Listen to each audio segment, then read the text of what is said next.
జమ్మూ కాశ్మీర్లోని పహల్గాంలో జరిగిన ఉగ్రదాడి దేశాన్ని ఒక్కసారిగా ఉలిక్కిపడేలా చేసింది. ఈ ఉగ్రదాడి తర్వాత భారత ప్రభుత్వం అలర్ట్ అయింది. దేశంలో మళ్లీ ఇలాంటి దాడులు జరిగే అవకాశం ఉందని కేంద్ర నిఘా వర్గాల దేశంలోని అన్ని రాష్ట్రాలకు హెచ్చరికలు జారీ చేశాయి. ఈ నేపథ్యంలో కొలంబో ఎయిర్పోర్ట్లో పోలీసులు తనిఖీలు చేపట్టారు.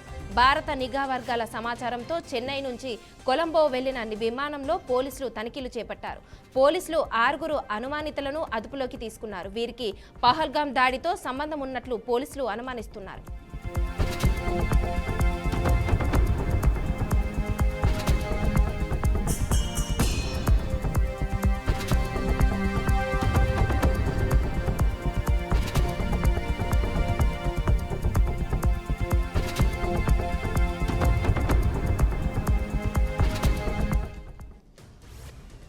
జమ్మూ కాశ్మీర్లోని పహల్గాంలో జరిగిన ఉగ్రదాడి దేశాన్ని ఒక్కసారిగా ఉలిక్కిపడేలా చేసింది. ఈ ఉగ్రదాడి తర్వాత భారత ప్రభుత్వం అలర్ట్ అయింది. దేశంలో మళ్లీ ఇలాంటి దాడులు జరిగే అవకాశం ఉందని కేంద్ర నిఘా వర్గాల దేశంలోని అన్ని రాష్ట్రాలకు హెచ్చరికలు జారీ చేశాయి. ఈ నేపథ్యంలో కొలంబో ఎయిర్పోర్ట్లో పోలీసులు తనిఖీలు చేపట్టారు. భారత నిఘా వర్గాల సమాచారంతో చెన్నై నుంచి కొలంబో వెళ్లిన విమానంలో పోలీసులు తనిఖీలు చేపట్టారు. పోలీసులు 6 అనుమానితులను అదుపులోకి తీసుకున్నారు. వీరికి పహల్గాం దాడితో సంబంధం ఉన్నట్లు పోలీసులు అనుమానిస్తున్నారు.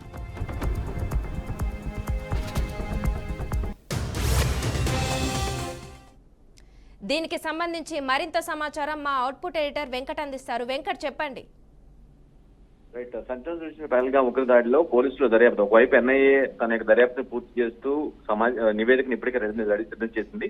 మరో పాయింట్ ఆఫ్ వ్యూలో పోలీసులు కూడా తమ విచారణ చాలా వేగవంతం చేశారు. లేటెస్ట్ గా ఒక బ్రేక్ త్రూ ఒక చిన్న దర్యాప్తులో భాగంగా ఒక కీ ఆస్పెక్ట్ ఒకటి బయటపడింది. అదేంటంటే చెన్నై నుంచి కొలంబో వెళ్ళినటువంటి ఫ్లైట్ లో కొంతమంది, అంటే ఎవరైతే ఉగ్రదాడికి సంబంధించిన వ్యక్తులు వెళ్లారు అనే ఒక సమాచారంతో కొలంబో ఎయిర్పోర్ట్ లో పోలీసులు కొంతమందిని అదుపులో తీసుకోవడం జరిగింది. మొత్తం 6 అదుపులో తీసుకున్నట్టుగా తీసుకుని విచారిస్తున్నారు. వారందరూ కూడా అంటే ఉగ్రదాడిలో పాల్గొన్నట్టే నలుగురు టెర్రరిస్టులకి వీళ్ళకి సంబంధాలు ఉన్నాయనేది ఒక అనుమానం మాత్రం. ఇప్పటివరకు కూడా అథెంటిఫికేషన్ ఇన్ఫర్మేషన్ అయితే లేదు. ఖచ్చితంగా సంబంధాలు ఉన్నాయని ఒక అనుమానం అయితే ఉంది.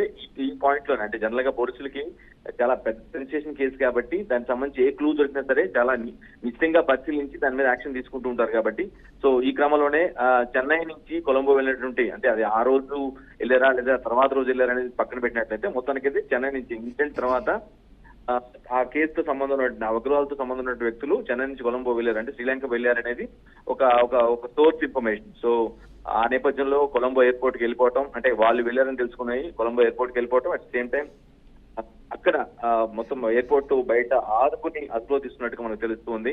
6 కూడా విచారిస్తున్నారు. అంటే ఏ పాయింట్ ఆఫ్ వీళ్ళు ఏ విధంగా డైరెక్ట్ గా ఉగ్రవాదులతో కాంటాక్ట్ కలిగి ఉన్నారా, లేదంటే మళ్ళా మధ్యలో కొంతమంది మధ్యవర్తుల ద్వారా వీళ్ళకి సంబంధాలు ఉన్నాయా, ఆ యాక్టివిటీ సంబంధించి ఉగ్రదాడికి సంబంధించి ఎటువంటి సమాచారం ఉగ్రవాదులకు ఇచ్చారు, లేదంటే ఏ విధంగా సహకరించారు అనే ప్రాస్పెక్ట్ లో వారందరినీ 6 కూడా విచారిస్తున్నట్టుగా తెలుస్తుంది.